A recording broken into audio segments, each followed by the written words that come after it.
আমার নবী বলেন আমি সবার আগে হাউজে কাউসারে পৌঁছে যাব। সেদিন কিয়ামতের মাঠে আমি নবী তোমাদেরকে নিয়ে গৌরব করব। আমার গৌরবের বিষয় হবে আমার উম্মত থাকবে সমস্ত উম্মতের মধ্যে সবচেয়ে বেশি। 120 কাতারের মধ্যে 80 কাতার থাকবো আমরা। এবং আমার নবী স্পষ্ট বলেছেন ইন্নাল জান্নাতা হুররিমাত আলাল আমবিয়ায়ে কুল্লুহুম হাত্তা আদখুলাহা, জান্নাত সমস্ত নবীদের উপরে হারাম থাকবে যতক্ষণ আমি মুহাম্মদ সাল্লাল্লাহু আলাইহি ওয়াসাল্লাম জান্নাতের গেট খুলব না। ওয়া হুররিমাত আলাল উমামে হাত্তা তাদখুলা উম্মতি, ততক্ষণ পর্যন্ত আমার উম্মত জান্নাতে ঢুকবে না, অন্য কোন নবীর উম্মত জান্নাতে ঢুকতে পারবে না। সারদান করেছেন কে? আমার নবী জোর করে নেন নাই, খুঁজে নেন নাই, আল্লাহ নিজে দিয়েছে। আরো জোরে বলেন। হাউজে কাউসারের চারপাশে 4 জন খোলাফায়ে রাশেদা থাকবেন। এটা তাফসীরের কিতাবের মধ্যে এসেছে। এক সাইডে থাকবেন সিদ্দিক আকবর, আরেক সাইডে ফারুকে আজম, আরেক কোনায় উসমান যুন্নুরাইন, আরেক কোনায় মাওলা আলী। হাউজে কাউসারের উপরে অসংখ্য পেয়ালা থাকবে, যতজন মানুষ পৃথিবীতে ততটা পেয়ালা। এই পেয়ালা নেওয়ার পরে নবী জিজ্ঞেস করবেন সিদ্দিক আকবরকে, আবু বকর এই ব্যক্তি তোমার সাথে কেমন আচরণ করত? ওমর এই ব্যক্তি তোমাকে মহব্বত করত কিনা? ওসমান এই ব্যক্তি তোমার প্রতি মহব্বত রাখতো কিনা? আলী সে তোমাকে ভালোবাসতো কিনা? 4 জন যখন একসাথে বলবে জি, তখন তাকে হাউজে কাউসার দেওয়া হবে। আমার নবী একটা কথা বলে দিয়েছেন, খবরদার সেদিন তোমাদের চেহারা যেন এমন না হয় যেই চেহারা দেখে আমি লজ্জা পেয়ে যাই। তোমাদের চেহারা যেন কালিমা যুক্ত না হয়, কালিমা যুক্ত।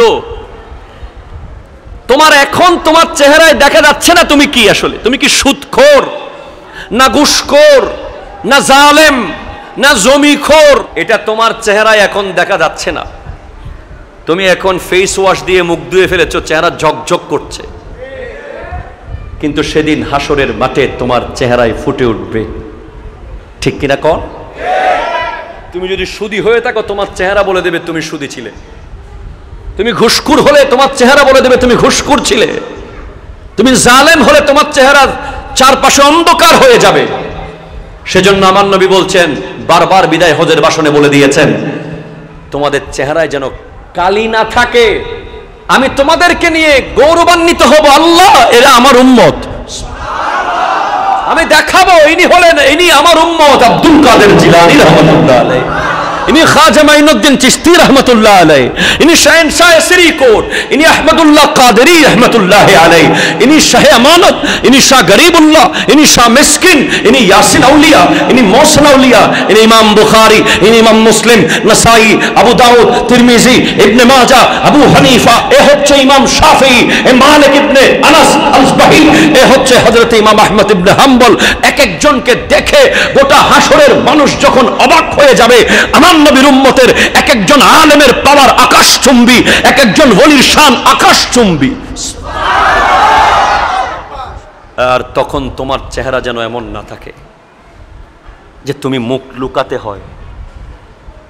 দুনিয়ার কাছে মুখ লুকিয়েছো, রহমতের চাদর দিয়ে আল্লাহ ঢেকে রেখেছে। গুনাহগুলো দেখাচ্ছে না দুনিয়াকে, সতর্ক হয়ে যাও। নবী এই কথা বড় সতর্ক হওয়ার জন্য বলেছেন। আমি মুহাম্মদ সাল্লাল্লাহু আলাইহি ওয়াসাল্লাম যেন তোমাদের কারণ লজ্জা না পাই। আমার নবী সারা জিন্দেগি পেটে পাথর বেঁধেছেন, হাসরের মাঠে লজ্জা পাওয়ার জন্য নয়। ঠিক কিনা কথা বলে? আমার নবী নিজের বাড়ি ঘর ছেড়েছেন, আমরা নবীকে যেন লজ্জা না দেই। আজ এত সুন্দর মসজিদ আমার নবীর কারণে। ঠিক কিনা বলেন? আমার নবী সারা জিন্দেগি উম্মতি উম্মতি করেছেন। আমার যুবক ভাই, আমার তরুণ ভাই, আমার বাবা, নবীজি লাস্টে কি বলে দিয়েছেন জানেন?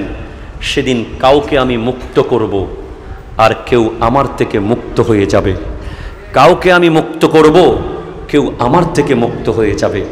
অর্থাৎ নবীজি অনেক বড় বড় গুনাহগারকে সেদিন শাফাত করবেন, কিন্তু গুস্তাগে রসুল, গুস্তাগে সাহাবা, গুস্তাগে আহলে বাইত, তাদের ব্যাপারে কোনো আপোষ হবে না। তারা নবী থেকে মুক্ত হয়ে যাবে।